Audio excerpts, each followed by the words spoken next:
सिर्फ ये चीजें कर लो, सीटेट आराम से पास हो जाएगा। सीटेट कोई इतना बड़ा एग्जाम नहीं है कि आप फर्स्ट अटेम्प्ट में अपना क्लियर ना कर पाओ, लेकिन अगर आपने गलत तरीके से सीटेट की तैयारी की तो पक्का पास भी नहीं होगा।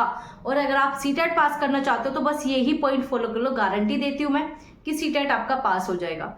Hello guys, welcome back to my YouTube channel EN learners. आप सब अच्छे होंगे। तो चलिए गाइस, आज की वीडियो को स्टार्ट करेंगे। तो जैसे कि आप सभी को पता है, सीटेट की डेट आपके सामने है। 14 या फिर आपके 15 दिसंबर को आपका सीटेट हो सकता है। ठीक है, तो आपको क्या करना है, 1 महीने का समय आपके पास है, लगभग 1 महीने का समय है। तो इसकी तैयारी कैसे करें और इस बार सीटेट आपका पक्का पास हो जाएगा अगर आप ये चीजें कर ले तो। क्योंकि मैंने खुद फर्स्ट अटेम्प्ट में अपना सीटेट पास किया और बहुत ही अच्छे नंबर से किया है। यूपी टेट वगैरह सभी एग्जाम फर्स्ट अटेम्प्ट में अपने निकालती हूँ। कैसे निकालती हूँ, क्या मेरी ऐसी स्ट्रैटेजी होती है, किस तरीके से आपको सीटेट करना है। और सीटेट सच में बहुत ज्यादा इजी एग्जाम है, लेकिन आपको पता होना चाहिए चलना किस दिशा में। आप भटक रहे हो, ये कर रहे हो, वो कर रहे हो, उससे सीटेट पास नहीं होता। बहुत से ऐसे बच्चे जिन्होंने 4 बार सीटेट दे लिया, 5 बार दे लिया, फिर भी पास नहीं हो रहा। और बहुत से ऐसे बच्चे 2 दिन में सीटेट पास कर लेते हैं। क्या है, किस तरीके से करते हैं, चलिए जानते हैं। और जो भी नया हो इस चैनल के साथ, तो आप सभी सब्सक्राइब कर लेना, क्योंकि यहाँ पर सीटेट का डिटेल कोर्स जो कि आप सभी को फ्री में प्रोवाइड किया जा रहा है, जिसका कोई भी आपको पे नहीं करना। सारी चीजें आपको इस चैनल पर फ्री में मिलेगी। इसके अलावा आपका टेलीग्राम पर टेस्ट सीरीज भी कराई जा रही है, जहां आप 2000 3000 की टेस्ट सीरीज खरीदते हो, वहां पर हम आपको फ्री में टेस्ट सीरीज प्रोवाइड करा रहे हैं। आपको क्या करना है, सिर्फ जाके ज्वाइन होना है। चलिए स्टार्ट करते हैं आज की वीडियो को। तो अगर हम बात करें सीटेट, सीटेट बहुत ही ज्यादा इजी एग्जाम है। आप कहोगे इजी कैसे, आपने कर लिया तो हमारे लिए भी इजी है। बिल्कुल है भाई, जब मैंने कर लिया तो आपके लिए भी इजी है। क्यों, अगर आप सही दिशा में चलोगे सीटेट पास होगा। अब कुछ आपको ऐसे 5 महामूल मंत्र देती हूँ आपको, 5 महामूल मंत्र है ये आपके पास, इन्हें फॉलो कर लो, सीटेट आपका पास है। सबसे पहले PYQ, बस PYQ आप ये मान के चल सकते हो, इसकी आत्मा है। सीटेट पास करने के लिए PYQ आत्मा है, आत्मा को समझना पड़ेगा। सीटेट की आत्मा आपके PYQ है, इसे समझ लो। कैसे समझोगे, आपकी डेली 9 बजे मैं आपके PYQ कराती हूँ। ठीक है, आपके 9 बजे जो है मैं आपके डेली PYQ कराती हूँ।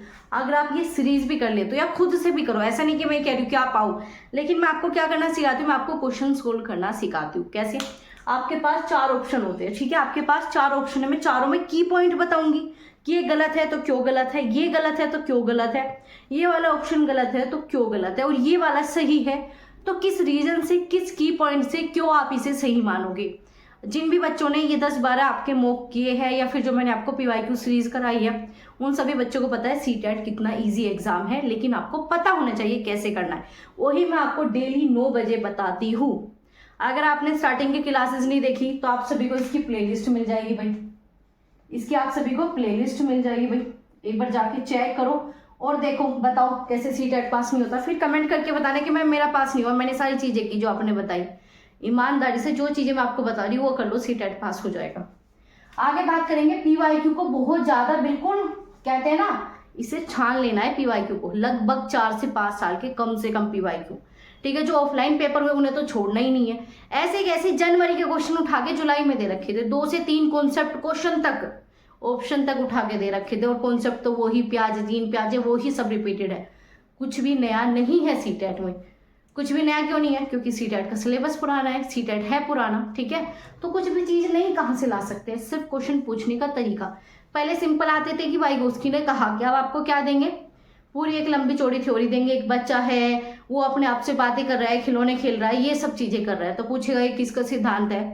तो इस प्रकार से आपकी लैंग्वेज डिफिकल्ट की जा रही है, क्वेश्चन पूछने का तरीका बदला जा रहा है। कॉन्सेप्ट क्वेश्चन सब आपके एक ही है, कुछ अलग नहीं है। कुछ भी चीजें अलग नहीं है, लेकिन आपको अलग क्यों लगता है, आपने कभी PYQ देखे ही नहीं है। आपको बड़ा आलस आता है PYQ करने में। अगर PYQ नहीं करोगे ना तो टीचर कैसे बनोगे। याद रखना, DSSB में भी बिना PYQ के आप सिलेक्शन ले ही नहीं सकते, बिना PYQ के आप सिलेक्शन ले ही नहीं सकते। चलो, सबसे पहला आपका मोस्ट इंपोर्टेंट PYQ। इसके बाद है आपके इंपोर्टेंट टॉपिक। अब इंपोर्टेंट टॉपिक में क्या क्या है, आप सभी के ये डाउट रहते हैं कि मैम इंपोर्टेंट टॉपिक क्या है।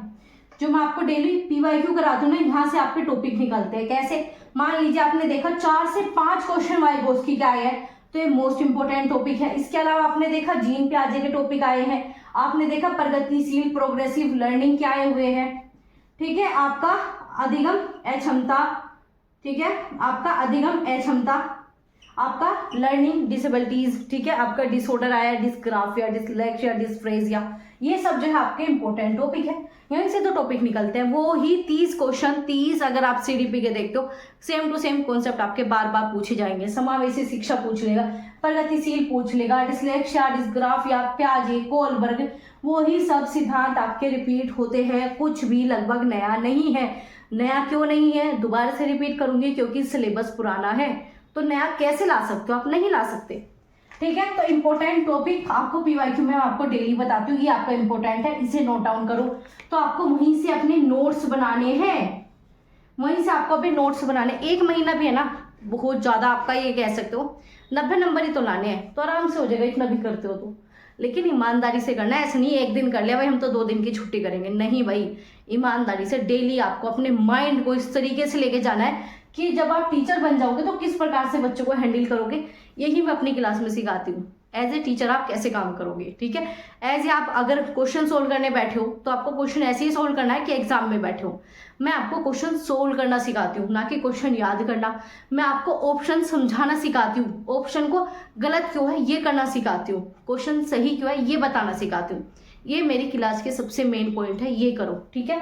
इसके बाद में आपका आरसी, आरसी आपको 30 नंबर दिलाएगा, ठीक है। प्लस में आरसी के अलावा इसी की पेडागोजी, हिंदी और इंग्लिश और लैंग्वेज पेडागोजी का मैंने कोर्स जो है आपका कंप्लीट करा दिया, मैंने इसका कंप्लीट कोर्स आपका करा दिया, ये कोर्स आपका पूरा हो गया, ठीक है, ये खत्म हो गया, बिल्कुल एंड हो गया ये आपका।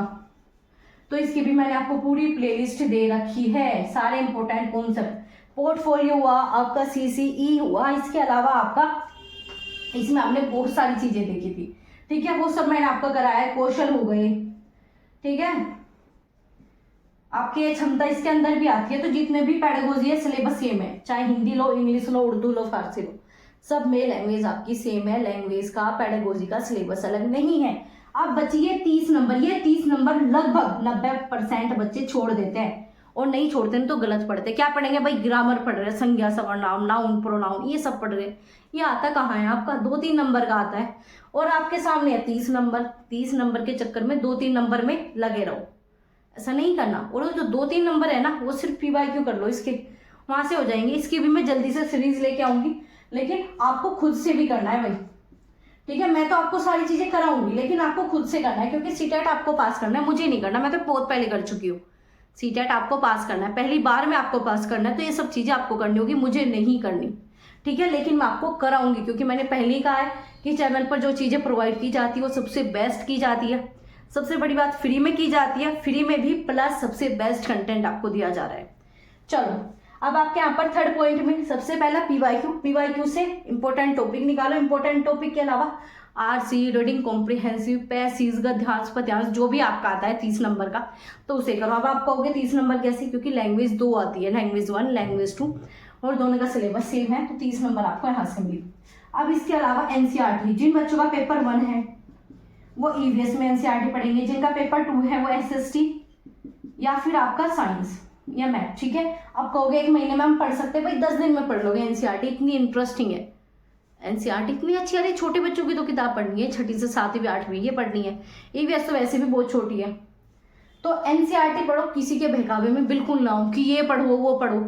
लगभग आपका 90% यूट्यूब पर जो आपको एसएसटी कराई जा रही है, जो आपको सारी चीजें कराई जा रही है, वो आपको कंपटीशन के उठा के दे रखे हैं, यूपी पुलिस के क्वेश्चन दे रखे हैं हिस्ट्री में, जबकि आपके यहाँ पर सीधा एनसीईआरटी आती है। वो क्वेश्चन का लेवल अलग है, वो अलग है, लेकिन उनके पास वही पीपीटी बनी हुई है, उसे उठा के रिपीट करा रहे। ऐसा हुआ है, मैंने नहीं, खुद बच्चों ने ये चीजें बताई है, ठीक है।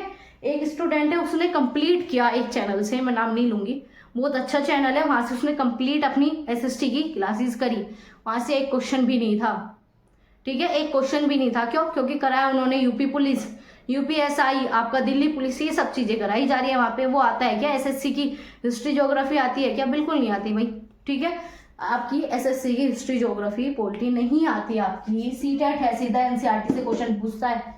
सिलेबस देखा होगा ना, तो नीचे साफ साफ लाइन में लिखा है कि एनसीईआरटी के बेस पर ही पूरा सिलेबस है, तो एनसीईआरटी पढ़नी है। इसके लिए अब भी टाइम है, 1 महीना बहुत है, 1 महीने में भी 10 दिन आप आराम से एनसीईआरटी पढ़ लोगे, ठीक है। और उसी से फटाफट चीजें नोट डाउन कर लेना, शॉर्ट में नोट डाउन करना, लंबी कहानी नहीं बनानी, ठीक है। सिर्फ की पॉइंट लिखने, की पॉइंट, ठीक है, ताकि जैसे आपका 14 को पेपर है, 15 को, तो आप 11, 12 और 13 में उसे रिवाइज कर लो। और याद रखना नोट्स जो है ना, पूरी की पूरी कॉपी अगर आपने नोट्स से भरी हुई है ना, तो लगभग 2 घंटे में कंप्लीट कर लेते हो।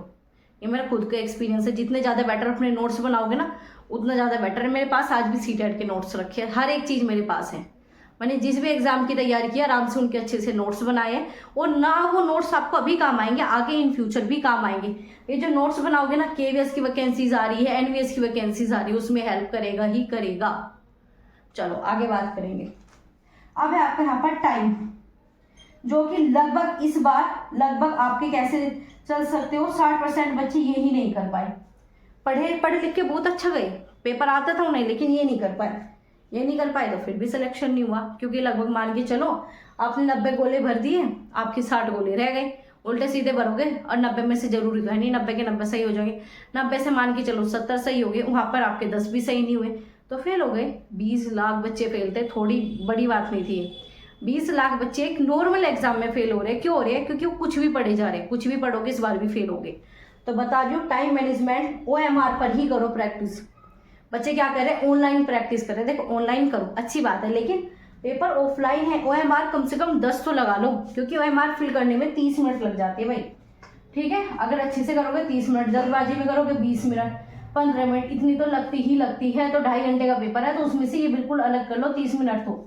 ठीक है, मान लो 10 मिनट लेट पहुंच गए या OMR लेट मिल गई, ये सारी चीजें, तो वो 2 घंटे में 150 क्वेश्चन करने हैं। तो इसकी प्रैक्टिस करो, 2 घंटे में 150 क्वेश्चन और आराम से हो जाएंगे अगर करोगे। ऐसा नहीं है कि नहीं होते, आराम से बच्चे करते हैं। और होता है कब होता है? जब आपने पढ़ा हुआ है। मान लीजिए आपके सामने एक लंबा चौड़ा क्वेश्चन है, आपने वो उस टॉपिक को नहीं पढ़ा, ठीक है, पूछना आपसे समावेशी शिक्षा चाह रहा है, लेकिन आपने कभी समावेशी पढ़ा ही नहीं, क्या होता है समावेशी, ठीक है, तो आपको 10 बार उस क्वेश्चन को पढ़ोगे। और जिस बच्चे को पता है भाई समावेशी पूछ रहा है, तो उठा के एक बार पढ़ा, दोबारा से सीधा आंसर पे। लेकिन आपको नहीं आता, उस क्वेश्चन को बार बार पढ़ोगे तो टाइम इसी में तो लगता है। टाइम मैनेजमेंट न होने का सबसे बड़ा कारण ये है कि आप पढ़ के नहीं गए, एक क्वेश्चन को 10 बार पढ़ोगे वहां पर, और जो बच्चा पढ़ के गया वो एक बार पढ़ेगा, तो टाइम वहां पे बच गया। समझ में आ रही है आपको चीजें? ये 5 चीजें महामूल मंत्र है सीटेट, इससे आराम से पास होगा, इससे बाहर आपका कुछ नहीं जाने वाला। लेकिन इसे ईमानदारी से तो करो, फिर बाद में रोने का कुछ फायदा नहीं है, क्योंकि इसके बाद बहुत बड़ी बड़ी वैकेंसीज मिलेगी। आपका केवीएस जरूर आएगा, मैंने नोटिफिकेशन भेजा है आपको, ठीक है। व्हाट्सएप चैनल पर जितनी भी वैकेंसीज आती है, हर एक का नोटिस भेजती हूँ, PDF टेलीग्राम चैनल पर। तो जितने भी ये सब चीजें है ना, टेलीग्राम व्हाट्सएप चैनल जो आपकी टेस्ट सीरीज करा रही हूँ, वो सभी ज्वाइन कर लेना। इसी वीडियो के डिस्क्रिप्शन बॉक्स में आपको लिंक मिल जाएंगे, इन्हें ज्वाइन करो और आपको पता लगेगा क्या चीजें चल रही है। EMRS आने की उम्मीद है, ठीक है। इसके बाद आपका NVS भी आता रहता है, और बिहार की तो आपकी बड़ी वैकेंसीज आती है, तो बिहार तो आपके सामने है ही।